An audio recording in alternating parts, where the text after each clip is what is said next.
अफसोसनाक खबर शामिल करती हैं, जहां सगी मां ने अपने ही जिगर के टुकड़ों को जहर दे दिया।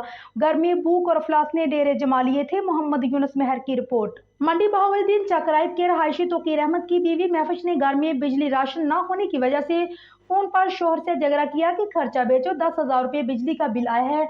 वार्डो वाले बिजली का मीटर उतार कर ले गए। 2 दिन से घर में आटा तक नहीं, बच्चे भूख से बिलक रहे हैं। तुम बस जैसे करो पैसे भेजो। शोहर ने कहा कि अभी मुझे काम नहीं मिला, जैसे ही काम मिलेगा मैं पैसे भिजवा दूंगा, कहीं से उधार ले लो। मां ने 3 बेटों 7 साल सफियान, 5 साल सुबहान अहमद और 10 साल मोहम्मद अवैस को पानी के साथ गंदों में रखने वाली गोलियां खिला दी, जिन्हें हालत गैर होने पर तहसील हेडक्वार्टर अस्पताल मलकवाल ले जाया गया, जहां मोहम्मद अवैस को तिबी इमदाद के बाद बचा लिया गया, जबकि सफियान और सुबहान को DHQ अस्पताल मंडी बहाउद्दीन मुंतकिल कर दिया गया।